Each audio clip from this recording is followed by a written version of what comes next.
Hey everyone, so I'm just going to dive right into our Unit 2 discussion and discuss the Democratic candidate debate that was hosted at TSU.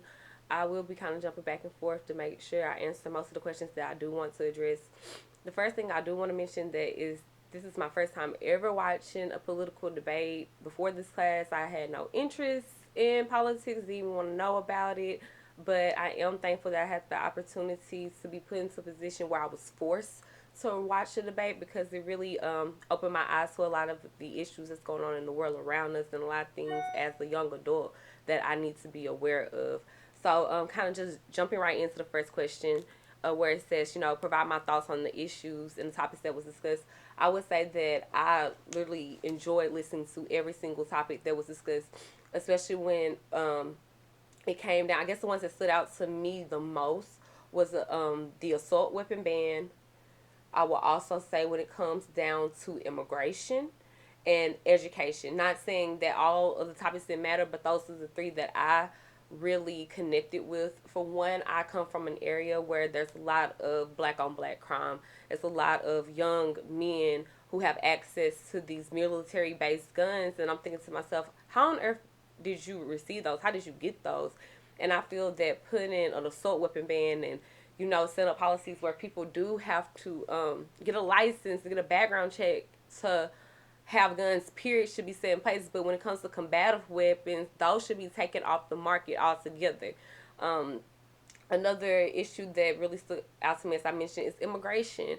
A lot of the potential candidates had mentioned that how this country was founded upon immigration.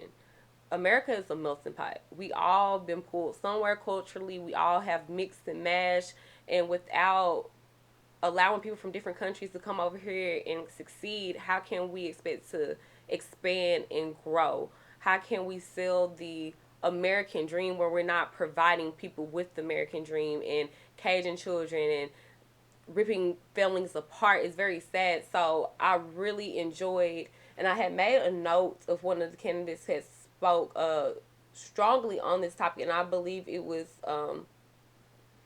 looking at my notes here. His name. I wrote down all their names because I couldn't because I really didn't know many of them except for Bernie Sanders, Camilla Harris, and Joe Biden. But Julian Castro, I really love how he spoke on the immigration, his deep thoughts about it, and especially Beto, who spoke upon it based on what happened in El Paso, Texas. I feel like they made some very great points on this topic. And education. I am a former teacher. I been in the education field, childcare field for many, many years. I recently taught first grade. I taught fourth grade for 2 years, and I also was in childcare, taking care of children from 0 to 12 years old. And I say this to say that a lot of points that they made really spoke to my heart based upon like increasing teacher salary. I love teaching with my heart. So although I'm pursuing a different degree and have a different career path, but it means a lot to me that politicians are fighting for the women who have decided to stay in the field, care about the economic status that children are living in, the poverty levels, what needs to be put into there. And I really love how they spoke upon those topics. Another thing I wanted to address, the question was, how did candidates handle themselves during the debate and react to their peers? Honestly, I feel like they did quite well. A debate to me is a structured argument, and there were moments where they did run over time to make their point clear, and sometimes that is necessary.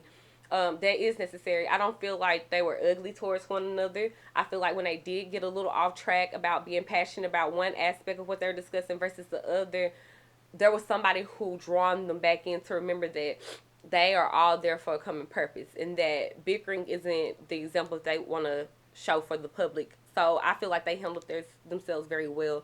Another question that and I feel like it was a good representation with us as Americans, showing how we can have our own beliefs and thoughts, and we can agree to disagree without getting ugly with one another. So I think they did great with that. Another question was, do you think the moderators asked fair questions? I sure did. I feel like every question that was asked, even if it kind of brought up past incidents, were relevant, was necessary, and I'm gonna speed this up so I don't go over 5 minutes. But also, another question I want to address is that what were the questions fair and objective, or did they reveal an agenda among the news media? And I feel there was a combination of both. I feel that they asked objective questions. They asked objective questions, although some subjective responses was tied into it. But at this point, any question that anybody can be asked, they can try to be as objective as possible, but you're going to have some type of subjective influence into it.